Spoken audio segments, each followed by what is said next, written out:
اپنے اس لیکچر میں ہم بات کریں گے مصدر پر۔ مصدر کے معنی ہے صادر ہونا، نکلنا، منبع، کسی چیز کی اصل اور بنیاد۔ اب ہمارے پاس اردو زبان میں جو مصادر ہیں ان کی ہمارے پاس علامت موجود ہے۔ وہ کیا ہے؟ آخری میں نا، لکھنا، پڑھنا، بولنا، سننا، سوچنا، سونا، کھانا، پینا، آنا، جانا، لکھنا۔ اب ان تمام در چیزوں میں آپ نے ایک چیز کامن دیکھی ہوگی کہ آخری میں ہر لفظ کے نا آ رہا ہے۔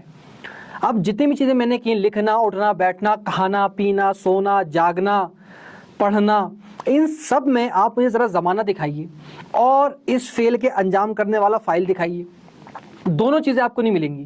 میں نے کہا لکھنا، کب لکھا جا رہا ہے نہیں معلوم، کون لکھ رہا ہے یہ بھی نہیں معلوم۔ یہی کام ہے مصدر کا۔ اب ہم مصدر کی مدد سے بناتے ہیں فعل اور پھر یہ بتاتے ہیں کہ یہ فعل کون سے زمانے میں انجام دیا جا رہا ہے اور کون انجام دے رہا ہے۔ یہی کام اردو میں بھی ہوتا ہے۔ میں نے کہا لکھنا، لکھنے میں نہیں پتا کس نے لکھا، لکھنے میں نہیں پتا کہ کب لکھا گیا۔ اب میں کہوں گا میں نے کل لکھا تھا، اب بن گیا پورا فعل۔ آپ کو پتہ چل گیا کہ میں لکھ رہا ہوں، میں فاعل ہوں، اور میں کب لکھا ہوں، میں نے کل لکھا ہے۔ تو دونوں چیزیں اس کے اندر ہمارے سامنے آ گئیں۔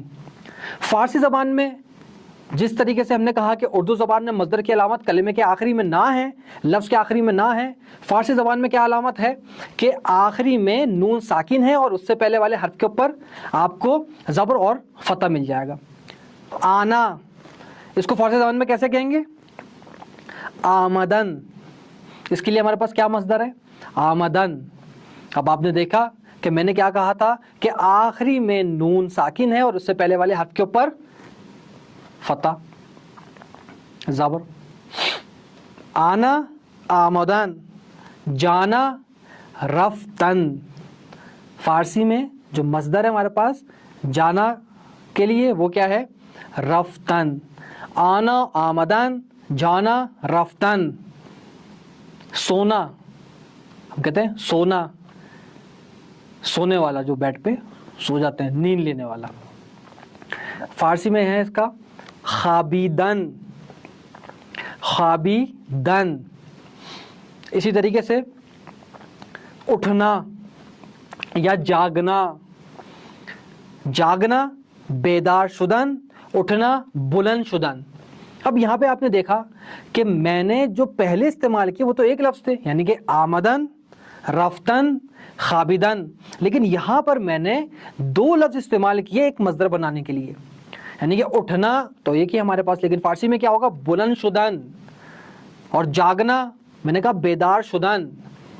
تو اب یہاں سے ہمیں ایک اور بات سمجھ آ گئی، ایک اور کانسیپٹ کلیئر کرتے چلیں کہ مصدر کی بھی دو اقسام ہیں، ایک ہے مصدر سادہ اور ایک ہے مصدر مرکب، اور جو سادہ اس کا کہتے ہیں مصدر غیر مرکب۔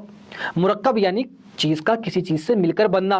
تو مصدر کے ہمارے پاس دو اقسام ہوں گے، ایک ہے مصدر مرکب، ایک ہے مصدر غیر مرکب۔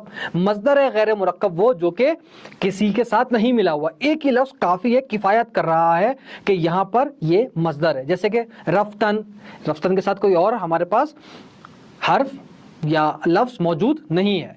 رفتن، آمدن، خوابیدن ایک ہی لفظ ہے۔ لیکن جب ہمیں کہنا ہے کہ اٹھنا تو ہم کہیں گے بلند شدن، اب ہمیں کہنا ہے جاگنا تو ہم کہیں گے بیدار شدن، یعنی کہ ہم دو لفظ کا سہارا لے رہے ہیں۔ تو یہ ہمارے پاس کیا ہو گیا؟ مصدر مرکب۔ تو مصدر کی دو اقسام آپ نے دیکھ لی، مصدر مرکب، مصدر غیر مرکب۔ اب اسی طریقے سے کچھ مثالیں کتاب میں لکھی ہوئی ہیں، ذرا ان کو بھی دیکھ لیتے ہیں اور پھر ان کو دیکھ کر یہ کام آپ کا ہے، آپ مجھے بتائیں گے کہ یہاں پہ جو ہم نے مصدر لگایا ہے یہ مصدر مرکب ہے یا غیر مرکب ہے۔ آئیے کتاب میں دیکھتے ہیں۔ سب سے پہلے ہے رفتن۔ رفتن کے اوپر میں بات کر چکا، رفتن آپ جان چکے، رفتن کا معنی کیا ہے؟ جانا۔ اب آپ دونوں علامات دیکھتے رہیے۔ اردو میں کیا ہے؟ جانا، کب جا رہا ہے؟ کل گیا تھا، آج گیا تھا، کل جائے گا نہیں معلوم کیونکہ مصدر ہے۔ اسی طریقے سے فارسی میں کیا ہے؟ رفتن، آخری میں نون ہے، اس سے پہلے والے حرف کے اوپر زبر۔ دوسرا دیکھیے پوشیدن۔ پوشیدن کیا ہے؟